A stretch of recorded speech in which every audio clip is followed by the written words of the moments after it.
ఇష్టం లేకుండా తాళి కట్టావని ఏడ్చే రకం కాదు నేను. జుట్టు పట్టుకొని ప్రేమలోకి ఈడ్చే రకం. ముసలాడువై చచ్చేంత వరకు ప్రేమించు.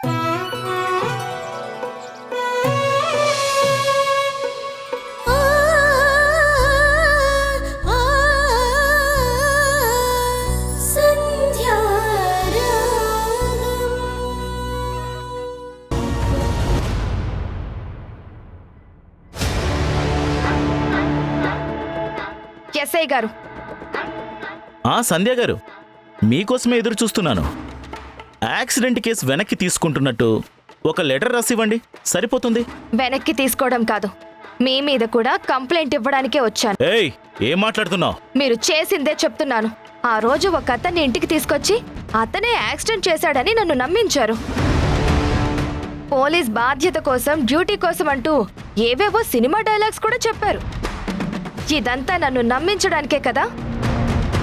యాక్సిడెంట్ చేసిన వాళ్ళకి కొమ్ము కాయడం కోసమే కదా? నిన్ను నమ్మించడం ఏంటి? అదే నిజం. అతనే యాక్సిడెంట్ చేసినట్టు ఒప్పుకున్నాడు, అందుకే మీ దగ్గరికి తీసుకొచ్చాను. అతను ఒప్పుకోలేదు. బలవంతంగానో భ్రమ పెట్టో మీరు ఒప్పించారు. ఇప్పుడు అదే వ్యక్తి యాక్సిడెంట్ అయి హాస్పిటల్లో ఉన్నాడు. అతనికి అసలు డ్రైవింగే రాదని అతని భార్యే ఒప్పుకుంది. అనుమానంగా ఉంటే ఇప్పుడే హాస్పిటల్కి వెళ్దాం, పదండి. అతను అబద్ధం చెప్పాడని నాకు ఇప్పుడే తెలిసిందమ్మా. ఇప్పుడు తెలియడం ఏంటి సార్? ఒక మనిషి నిజం చెప్పాడో అబద్ధం చెప్పాడో తేల్చకుండానే మీరు కేసులు క్లోజ్ చేస్తారా? నిరపరాధికి శిక్ష వేయడానికి మీ చట్టం ఒప్పుకుంటుందా? ఎస్పీ ఆఫీస్కి వెళ్ళి జరిగింది మొత్తం చెప్పమంటారా? ఒక ఎస్ఐగా మీరు ఎంత బాధ్యతగా ఉంటున్నారో కంప్లైంట్ ఇవ్వమంటారా? చెప్పండి.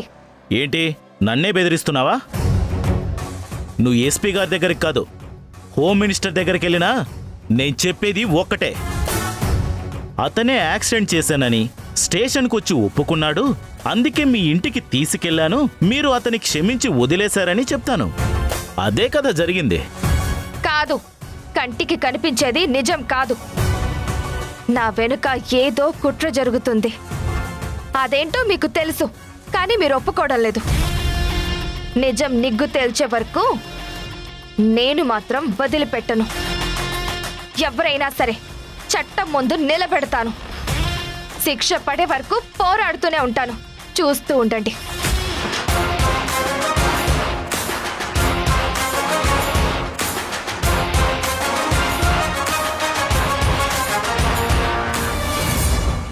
ఈవిడ కోపం, ఆవేశం చూస్తుంటే నా కెరియర్కే దెబ్బ పడేలా ఉంది.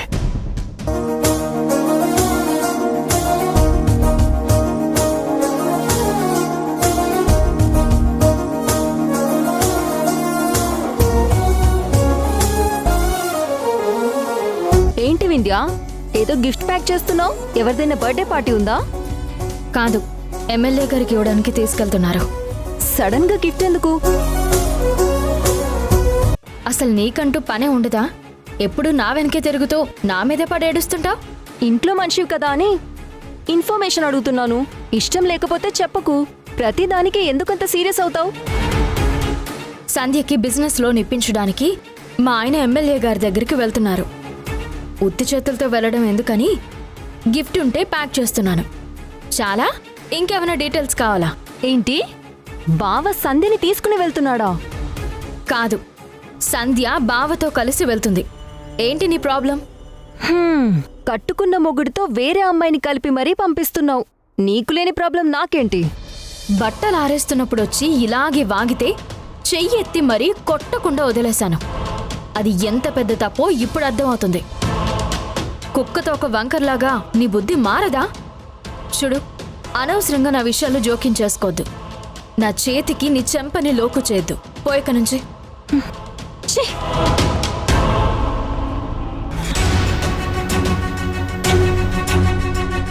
వింధ్య, అయిందా? అయిపోవచ్చిందండి, పదండి. నువ్వు కూడా వస్తున్నావా? సంధ్య వాళ్ళ ఇంటి వరకు వస్తానండి. అక్కడి వరకు ఎందుకు? మాతో పాటు రావచ్చు కదా. ముగ్గురం అయిపోతాం, అది అపశకునం. ఏంటి వింధ్య, నువ్వు మా అమ్మలా తయారయ్యావు? సంధ్య విషయం కదండి, సెంటిమెంట్ ఫాలో అయితేనే కొంచెం మంచిది. ఈ రోజు నుంచి సంధ్య జీవితంలో కొత్త అధ్యాయం మొదలు కాబోతుంది. అందుకే అక్కడి వరకు వచ్చి సంతోషంగా బాయ్ చెప్తాను. సరే రా. సరే పదండి, టైం అవుతుంది.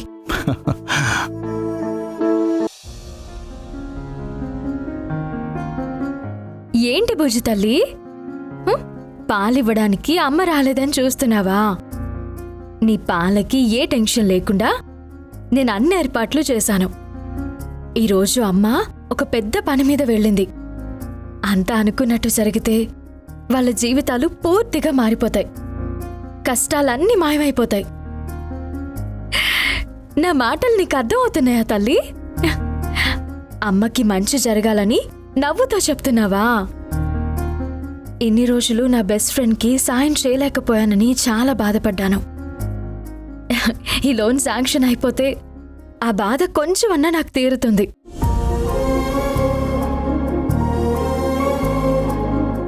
ఆ ఎమ్మెల్యే గారు మీ నాన్న ఫ్రెండే కాబట్టి చాలా నమ్మకంగా ఉన్నాను. ఖచ్చితంగా వాళ్ళు గుడ్ న్యూస్తోనే వస్తారని, కాన్ఫిడెంట్గా వాళ్ళు ఎప్పుడు వస్తారో, లోన్ ఓకే అయిందని ఎప్పుడు చెప్తారా అని చాలా ఆశగా వెయిట్ చేస్తున్నాను. నీ ఆశలు అడియాసలైనట్టే.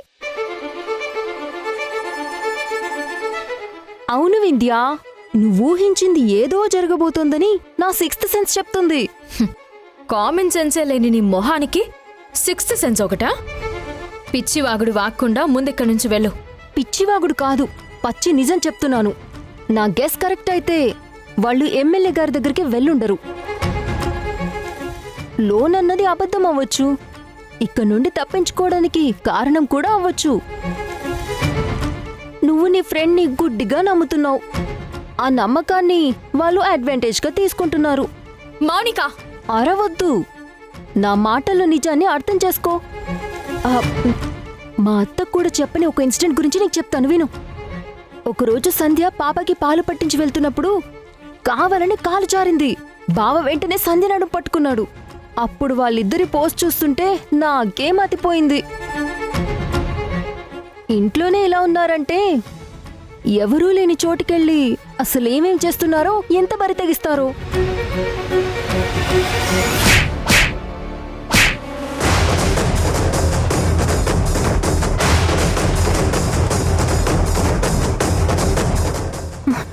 నన్నే కొడతావా? నోర్మోయ్! ఇంకొక్క మాట వాగితే ప్రాణం తీస్తాను. అసలేమనుకుంటున్నావే నువ్వు? ఎన్నిసార్లు చెప్పినా, ఎంత కోపంతో మాట్లాడినా అసలు నీ బతుక్కి బుద్ధే రాదా? అసలు మనిషివేనా నువ్వు? నేను నీకోసమే కదా చెప్పింది. నోరు ముయ్యని ఒక్కసారి చెప్తే నీకు అర్థం కదా? చూడు, అనవసరంగా మా విషయంలో కలవ చేసుకుంటే నా చేతికి నీ చెంప లోకు అవుతుందని ఇంతకు ముందే ఒకసారి చెప్పాను. అయినా వినిపించుకోవా? లేకపోతే నా మాట నిజమో కాదా అని టెస్ట్ చేస్తున్నావా? ఇదే నీకు last and final warning Mounika. మళ్ళీ నా గురించి కానీ, సంధ్య గురించి కానీ, నా భర్త గురించి కానీ తప్పుడు మాటలు మాట్లాడావో ప్రాణం తీస్తాను. అతిథిగా వచ్చిన దానివి శవంగా వెళ్తావు. పో!